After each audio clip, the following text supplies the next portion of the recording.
Before we move on to the Big 12, I want to hit the question in Yeah, chat. let's talk to B. Thoughts on Bryce Underwood? I'm really high on him. I think we all three are very high on him. Overall, as a prospect, I will say he's going to be a true freshman. Yeah. And I don't know how the supporting cast is going to be this year at Michigan.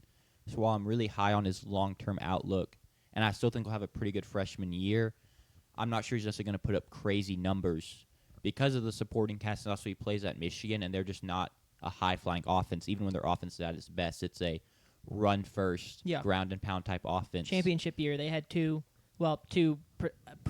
projected NFL running backs. I think they both ended up Blake Cromie and Dylan Edwards. Corum, yeah. Corum. Yeah. Cromie. Yeah, Cromie's in the chat. You good.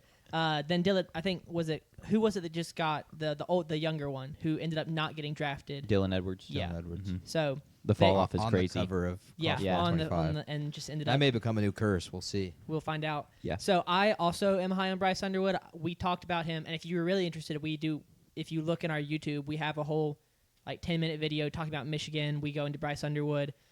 I went back. So JP talked about his film. I went back and watched it. JP compared him to Lamar Jackson. I would compare him more to Trevor Lawrence.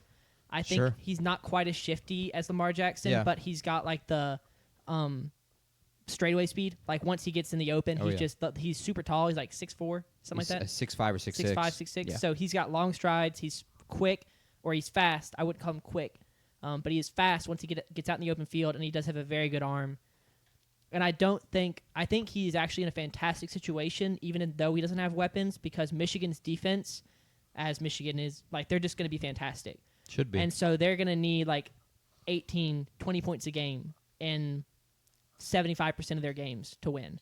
Now you run into Ohio State, you're going to need to put up some points, but in the majority of the games... Not against Ohio State, you don't, because they just crumble at the feet of Michigan. Yeah. True.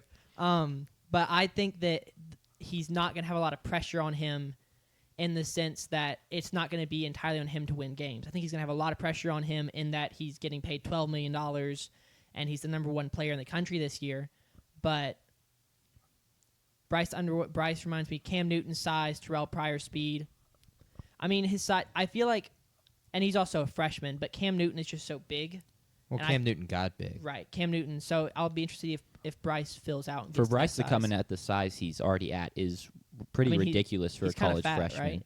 Right? That's the joke. No, there was a photo that circulated of him, his jersey cropped up, and he has a stomach because 99% of people have a stomach and not washboard abs, and all of the Ohio State fans are like, Bryce Underwood's fat. Yeah. But no, he's very well built for a freshman, so there is a chance he just keeps getting even bigger.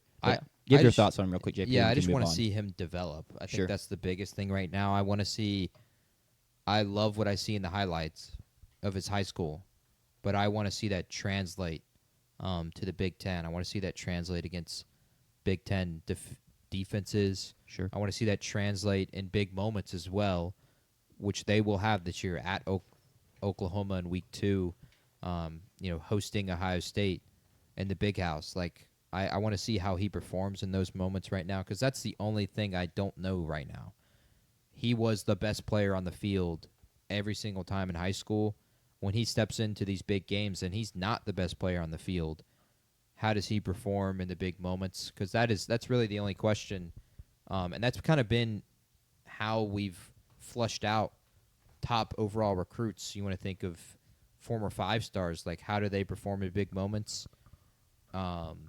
DJ Uiagalelei is one that comes to mind immediately for me. It's just he was great in his first one against Notre Dame, but from there on, he was just not really great in these big 5-star moments where his talent is supposed to carry the team.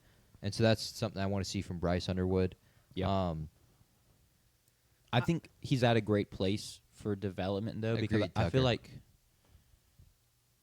I mean, it's hard to say this because I'm not in the program, but I feel like Michigan is someone that is willing to take a little slow, and they're fully bought in on the kid. And this is, in their eyes, a multi-year project with them and multi-year rebuild, to where sophomore year, junior year is when they're really top dogs in the Big Ten and trying to compete for championships. So even though he does have a lot of pressure because he got paid a ton, I feel like he has a lot of room to play and grow this year, and they'll just keep rolling with them. Yeah, we're going to find out later that I disagree with this being a multi-year thing. Sure. But I will end up talking about Michigan more. But great question, B.